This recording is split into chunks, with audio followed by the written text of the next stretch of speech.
We grow when we give. We grow when we give. We grow when we give. Nosotros crecemos cuando damos. We grow when we give. 与えるとき、成長する。 We grow when we give. Welcome to ROG, Return on Generosity. I'm your host, Shannon Cassidy.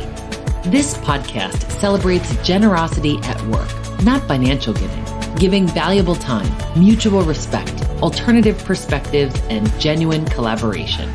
Our special guest today is Joanne Lipman, best-selling author of Next, The Power of Reinvention in Life and Work, and the #1 best-selling That's What She Said, What Men and Women Need to Know About Working Together. And that's going to be our next ROG episode. Joanne is a veteran journalist. She served for over 22 years at the Wall Street Journal, starting as an intern, then reporter, editor, and created the household favorite Weekend Journal.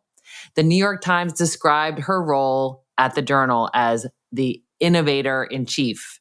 She led as the founding editor-in-chief of Conde Nast Portfolio magazine, and most recently was the chief content officer at Gannett, editor-in-chief of USA Today and USA Today's network.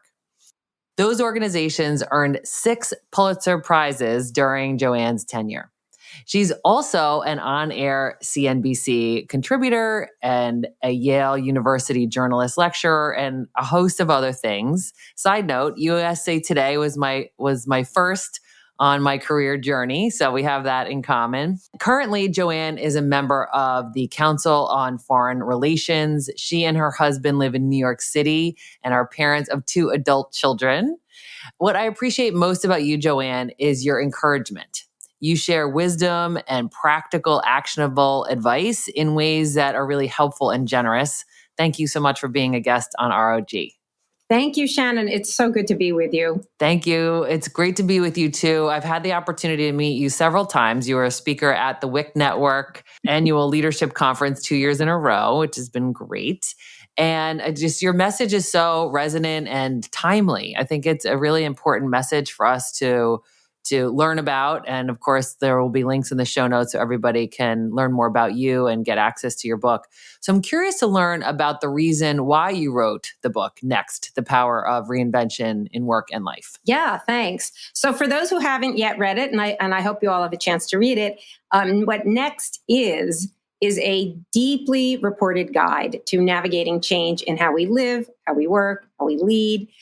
It's backed by hundreds of interviews that I did with people who had gone through every conceivable kind and type of reinvention and major changes in their life, everything from changing your career, changing your life, coming back from failure.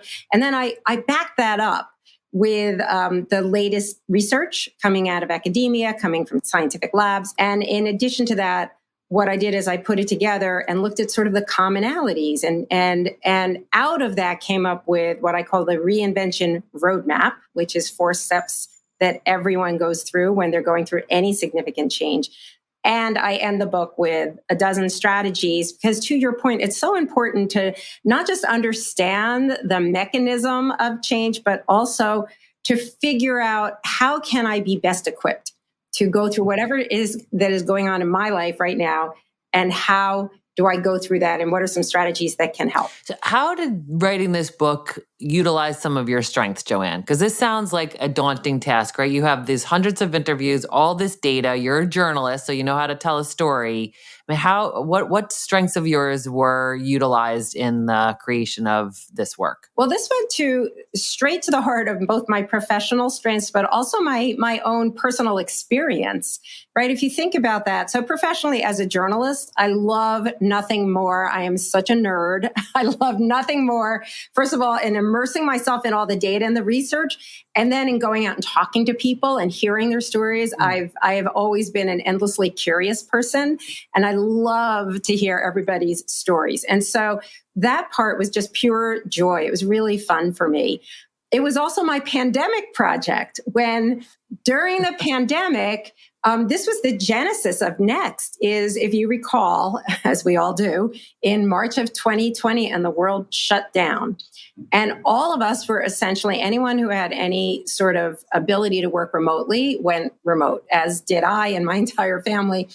And we were at that moment of uncertainty where you realize that we don't know how long this is going to last. We don't know what the world's going to look like when it's over. We don't know how we're going to get to whatever this new normal is. And I literally woke up in the middle of the night one night and I was like, there's no guide to help us get to whatever comes next.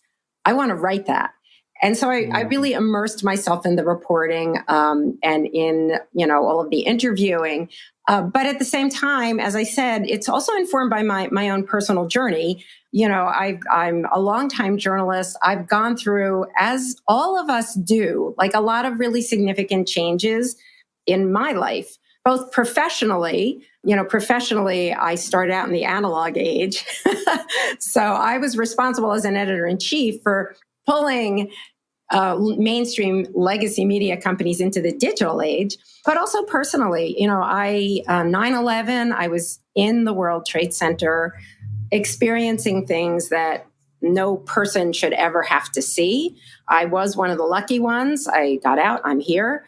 But it was a galvanizing and really truly traumatic experience to be surrounded by that kind of destruction and death. Less than a year later, after that, I was diagnosed with breast cancer. I went through 2 surgeries, 6 months of chemo, another 2 months of radiation. And my kids were very, very young at the time. And those are the kinds of experiences. Yours will be different. Those who are listening, yours will be different. But we all go through these really life-changing experiences. And I really wanted to understand, how do we navigate that? How do we get through that? And how do we come out better on the other side? Thank you for sharing that background. And one of the things I want to talk about in our conversation today is the post-traumatic growth. Yes. Because that's fascinating insight that you have shared. And it's just, I've not stopped thinking about it since then. So how did you report the book? What was your process? So the first thing that I did was on 2 tracks. I put out the word looking for people who had been through some kind of significant change. And I came into this with completely open mind. Like I had no idea what I was going to find, but I wanted to find people who had gone through different kinds of reinventions, right? People who had completely switched careers, people who had experienced horrible trauma, but came back stronger, or who came back from failure, very different kinds of life experiences. I was also interested in people who had aha moments that changed their lives.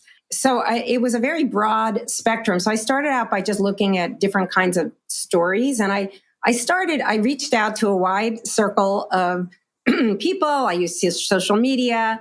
And then there were people who I had interviewed in the past who had undergone tremendous change. One of the first people I spoke to actually was James Patterson, who listeners will know of as the best-selling author of all time.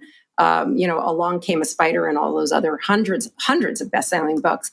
But I first met James Patterson more than 30 years ago when I was a young Wall Street Journal reporter and I covered the advertising business.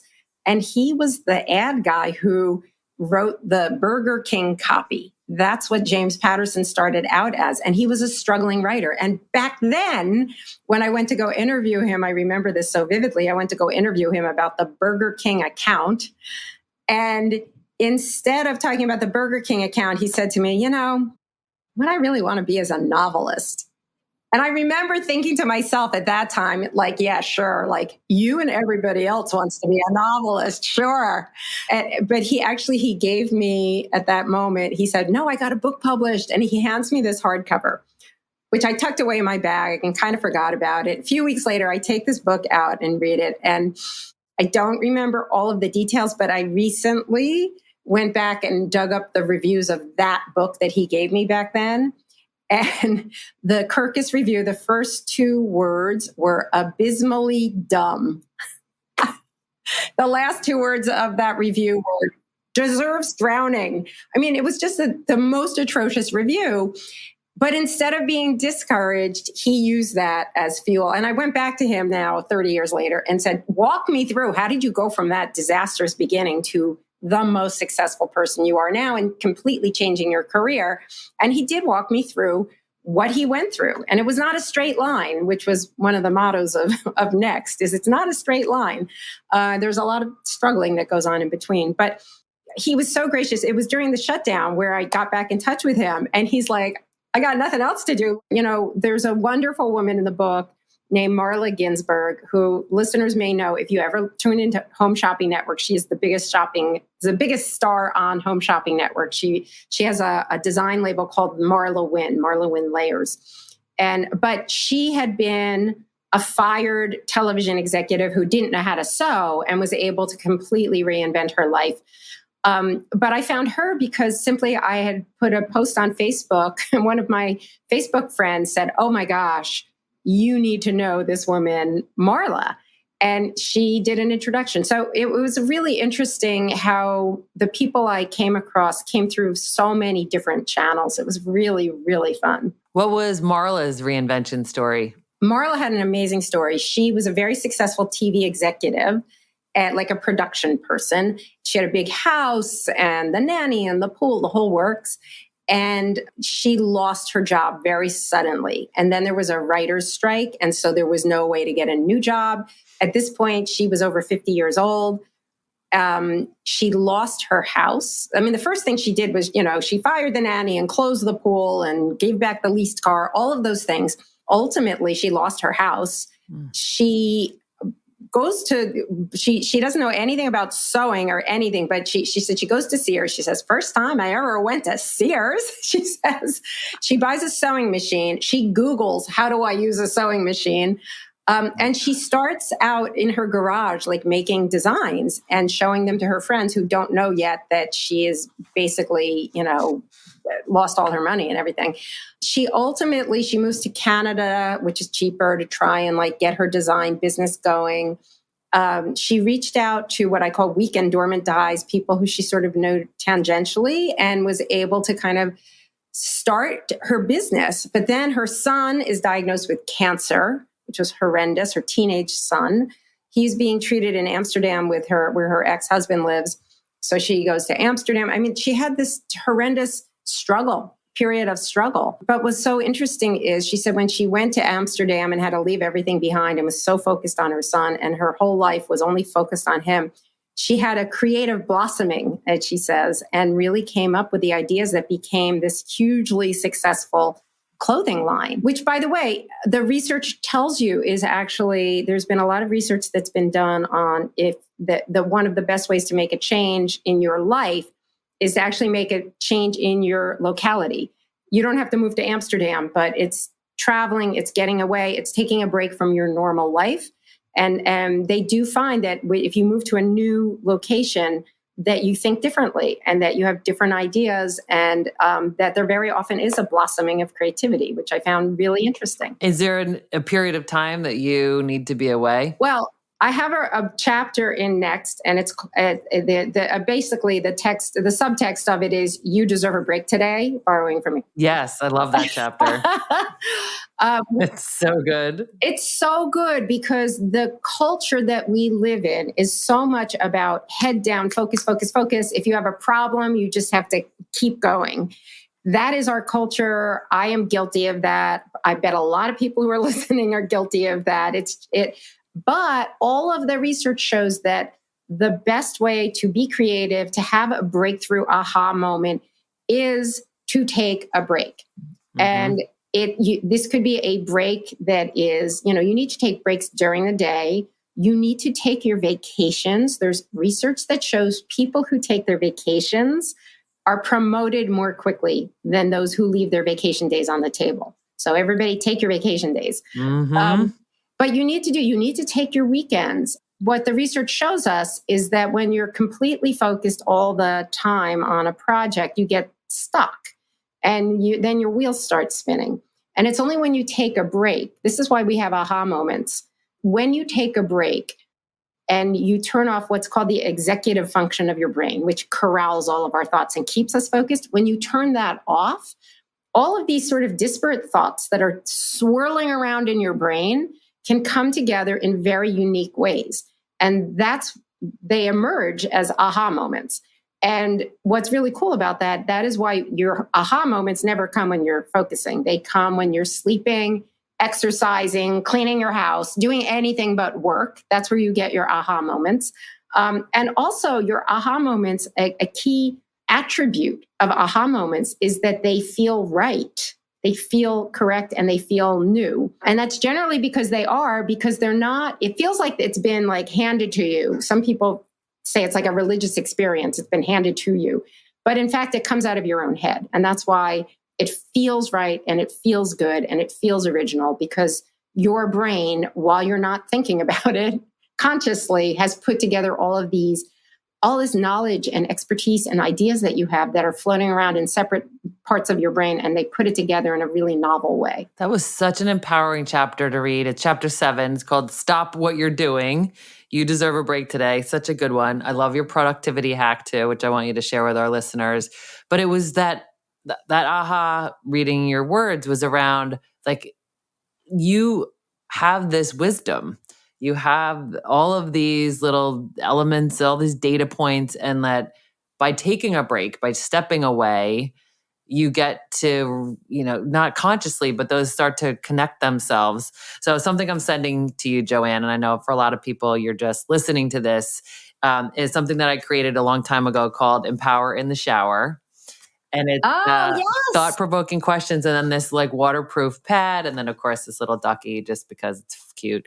And it's because so many of our best thoughts happen in the shower. And when I was reading your wisdom here, I thought, oh my gosh, this is why. This is because your brain is not like, what do I have to do in here today, right? We're on autopilot, so we have that available brain power to use for something else. Yes.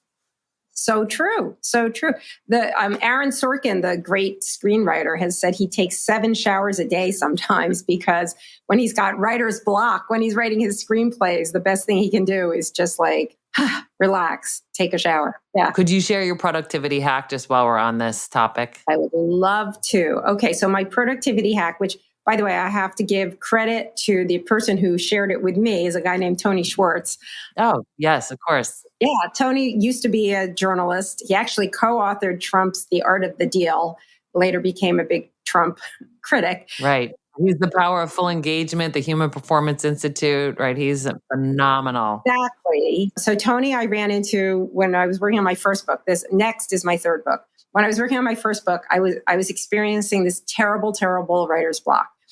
And after 4 days of staring at my cursor on a blank page on my computer, I had to go on a business trip. I was going to Davos for the World Economic Forum, and I'm in the middle of I'm just like so stressed. And I found myself on the plane sitting next to Tony, and I'm just complaining about how stressed I am about my writer's block. And he passed along this hack, which I will now share with you. And I found out there's scientific benefits behind it as well.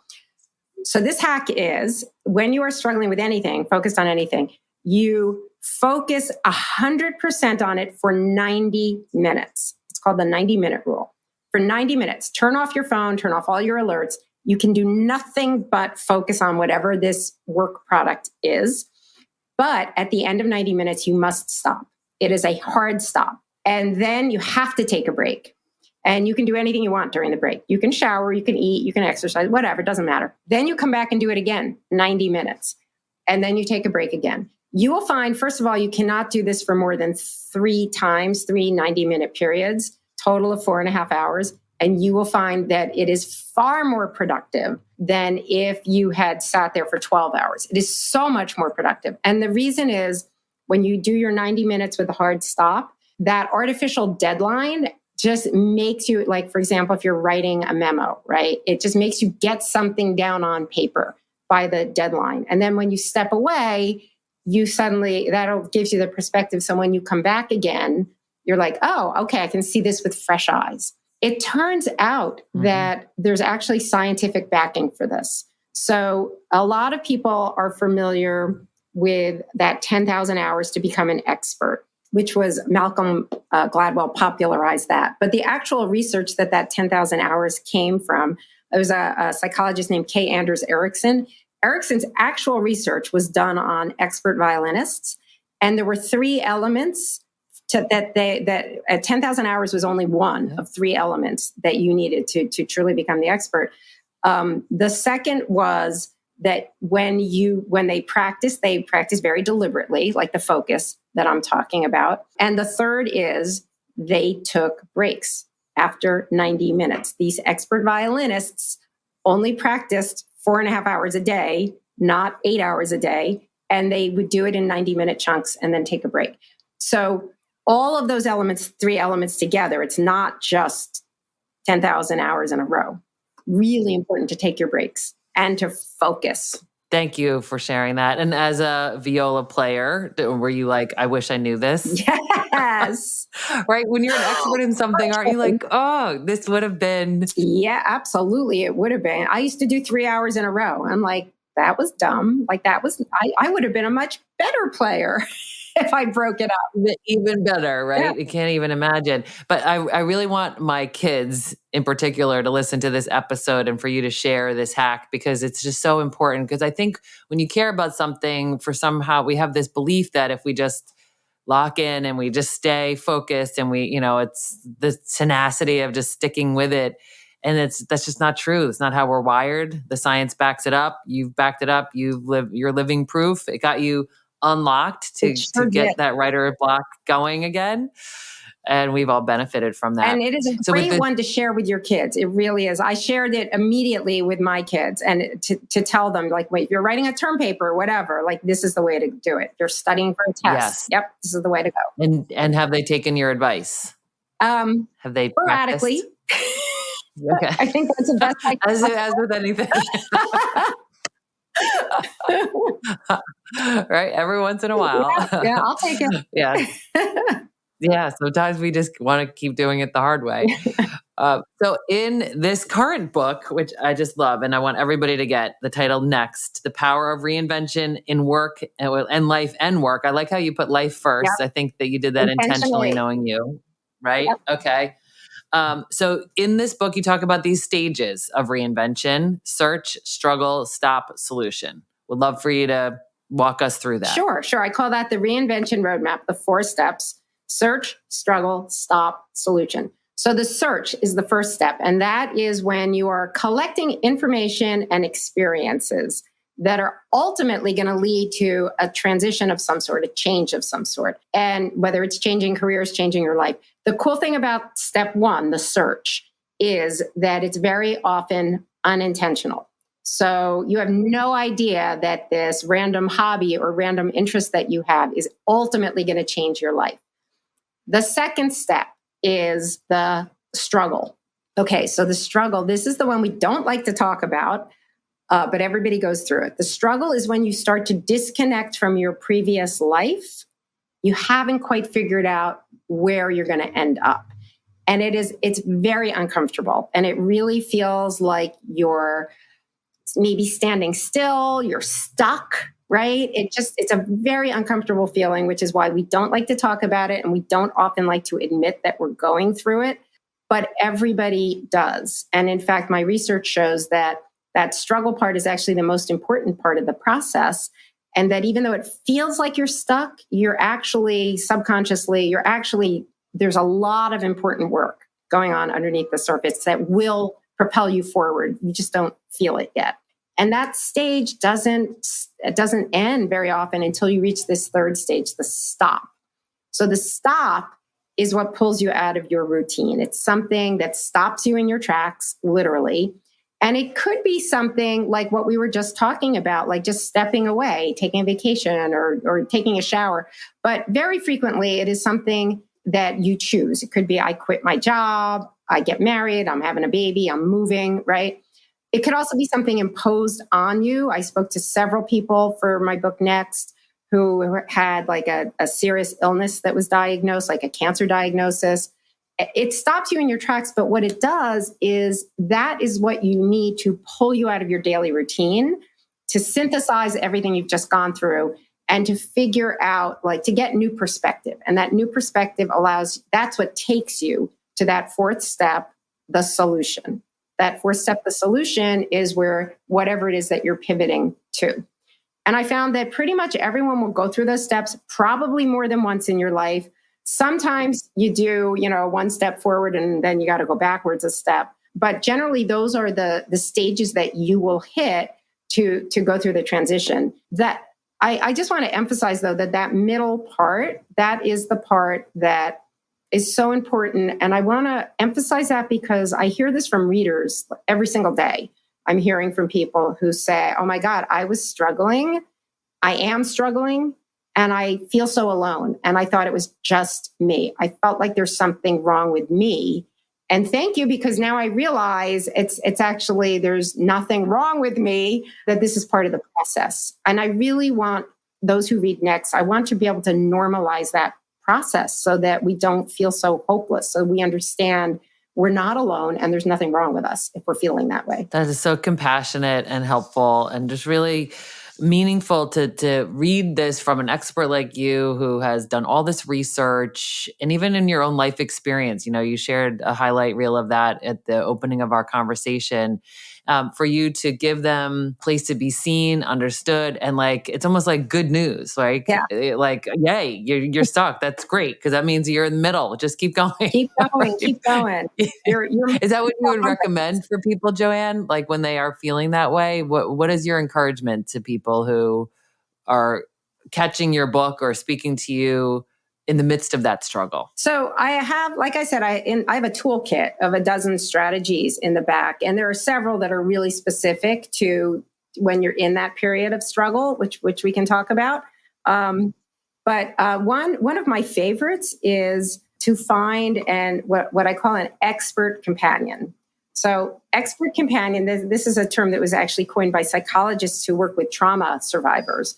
But an expert companion is someone, I think we all need that person. And it is somebody who has a really good sense of who you are, who can reflect back to you your innate strengths, talents, progress you've made. They have just they have a real perspective, an outside perspective, but they understand who you are. And the key with this expert companion is they don't necessarily give you advice, but what they can be is a reality check. We all need that, right? We all have innate strengths and talents that we don't even recognize because they're so natural to us. Or if we do recognize them, we discount them. We're like, everybody can do that, right? Sure. So they're able to give you a realistic sense of yourself. And so if you're struggling and you feel like you're not getting anywhere, they're the person who can reflect back to you, hey, actually, let me tell you X, Y, and Z, that you've made this progress, that you have this strength, you have this talent. Look what you've already done. It's very, very helpful to do that. That is so helpful.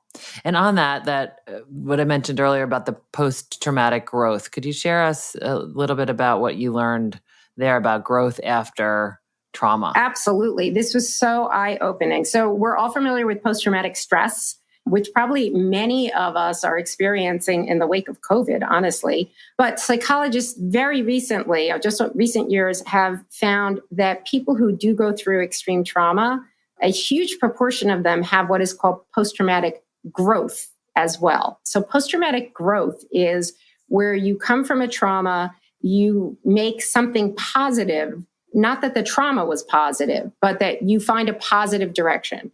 There's what's called a post-traumatic growth inventory. It's 21 statements that they run by people who have been through trauma. And a lot of them are things like, I have I'm exploring new opportunities in life. I'm stronger than I thought I was. I'm ready for new adventures and a new path in my life. A lot of it has to do with reinvention, with change. And it's absolutely fascinating to see. And these trauma psychologists who recognize this, they also found that very often what helps somebody get over that hump is that expert companion who can reflect back to them sort of, where you've been, where you're going.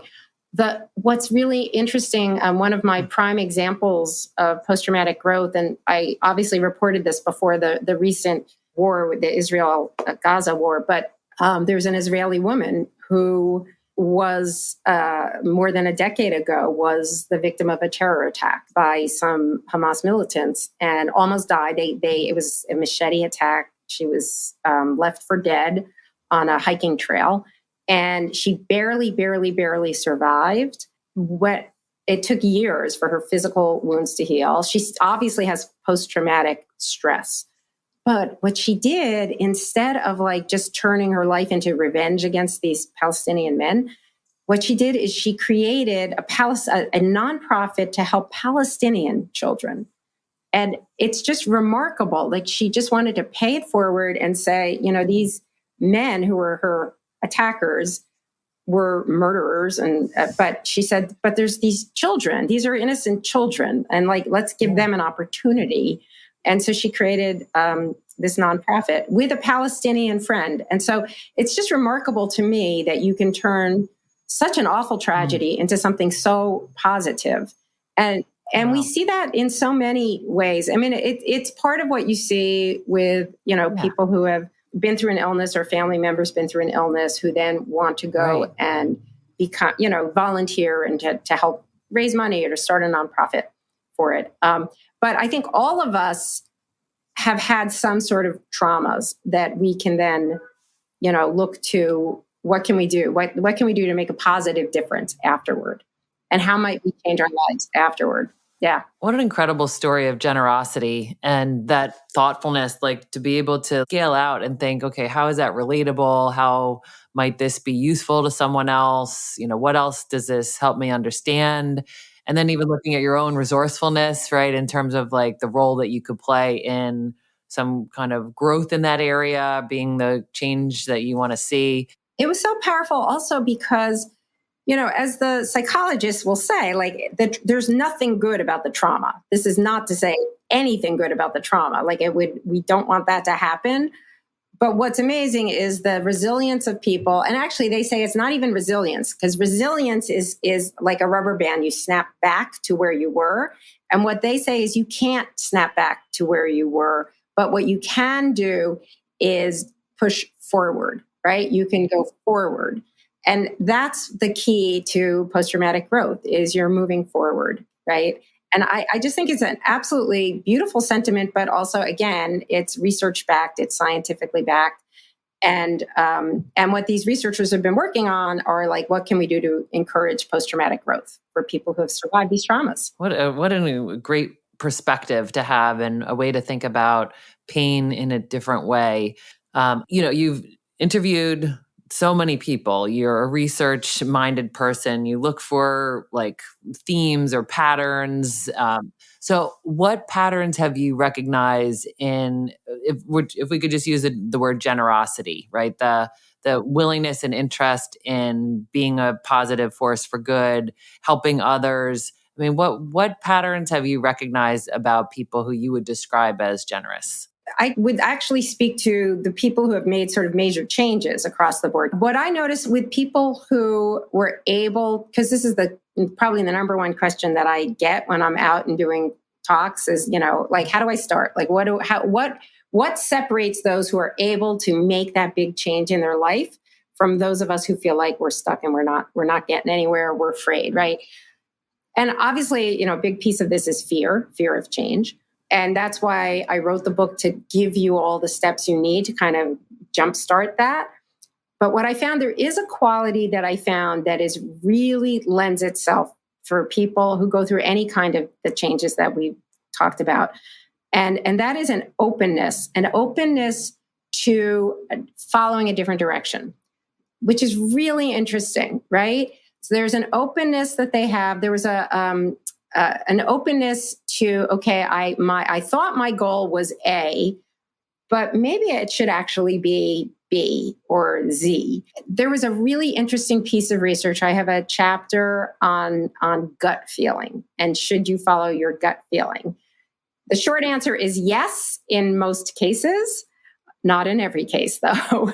And the reason is because gut feeling, like those aha moments, gut feeling is actually based on information that you already have. It's based on pattern recognition of patterns that you've already experienced in your life. So it feels like you don't know where it came from, this gut feeling, but it actually comes from your own experience, which is why it's very often right. But there was research that was done on people who had a gut feeling that led them to change their careers.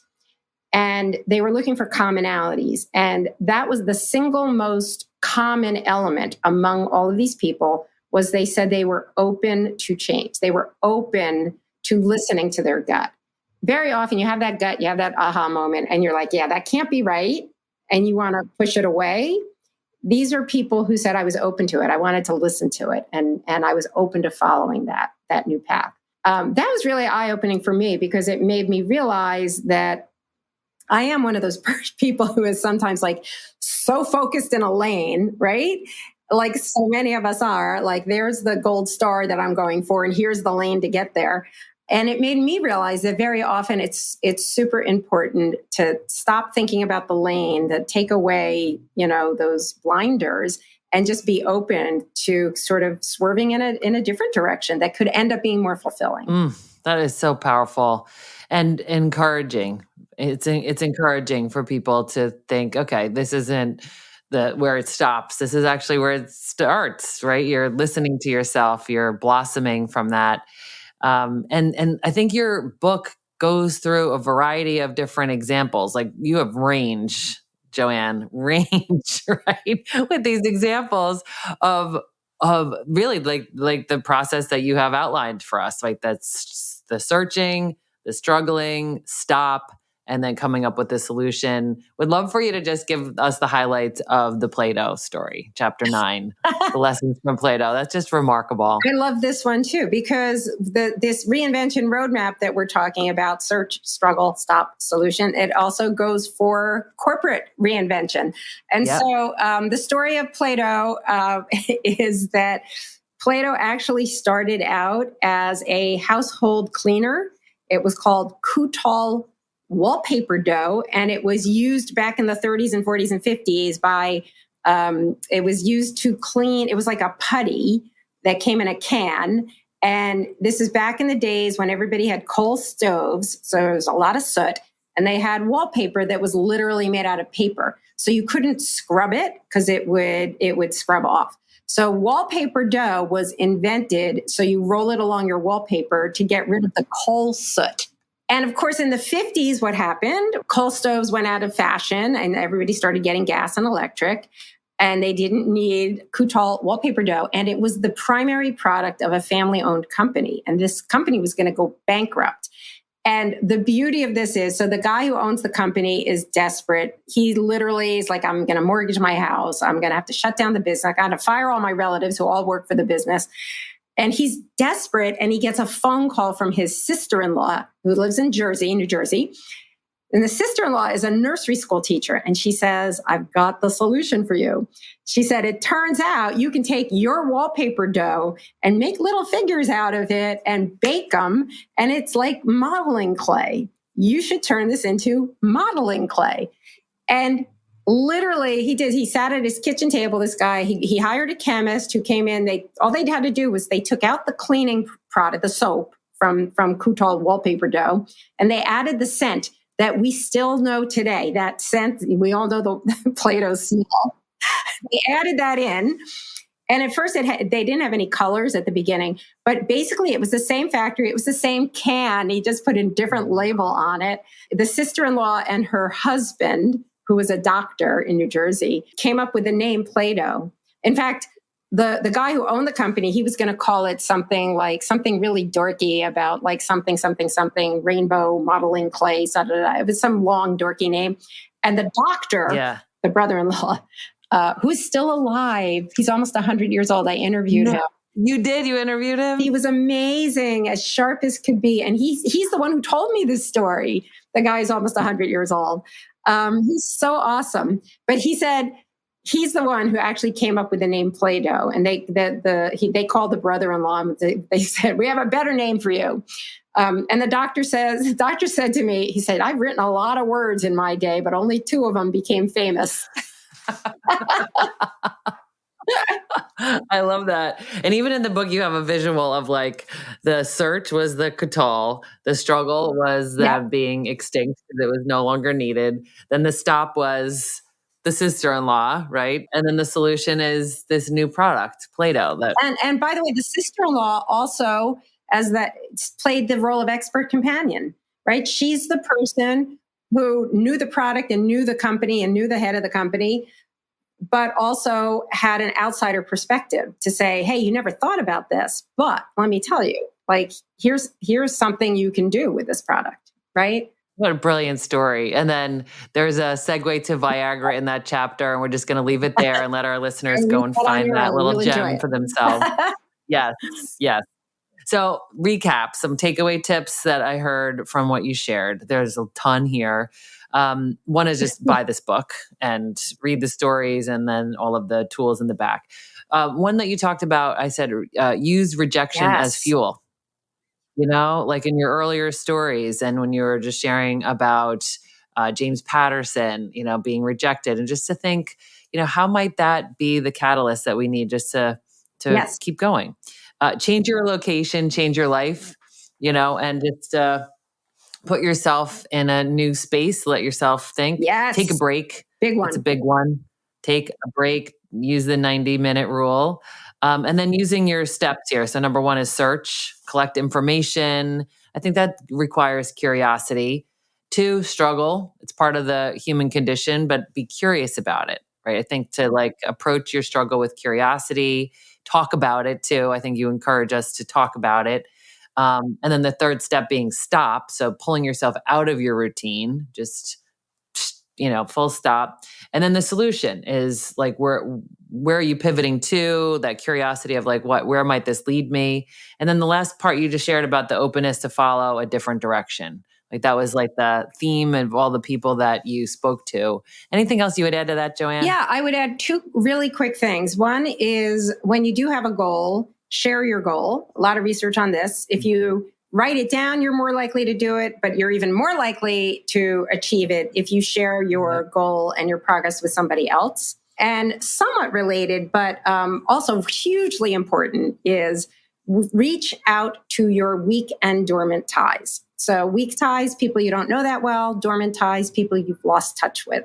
Those are the people in your wider network. They are going to expose you to new ideas, new opportunities, new directions in a far, far, far more than those people in your close network. The people closest to you all know the same thing. The people in your larger network give you different information and different opportunities. LinkedIn actually did research on this to find out where did LinkedIn members get their new jobs. And the majority of them got their jobs through these weak or dormant ties, not from their closest network. Brilliant, brilliant. So where can people find out more information and get access to your book? Sure. So you can find me at joannelipman.com. That is my website where you can find information about me and you can reach me. I read every reader letter. And you can follow me on social media, and you can find next The Power of Reinvention in Life and Work at any bookstore. You can find it on Amazon, but I always encourage people to go to your local independent bookseller. We love to support independent bookstores. Thank you for sharing your wisdom with us. And as you so kindly wrote in my book, you said, here's to your next adventure. So here's to your next adventure, Joanne. Thank you for being you. Thank you, Shannon. I really enjoyed the conversation. It's great to be with you. Thanks for listening to ROG, Return on Generosity Podcast. Please help us grow by subscribing and reviewing us on your favorite podcast player. And for more information, visit bridgebetween.com. We grow when we give. 우리는 나누면서 성숙합니다. We grow when we give. On rayonne quand on donne. We grow when we give.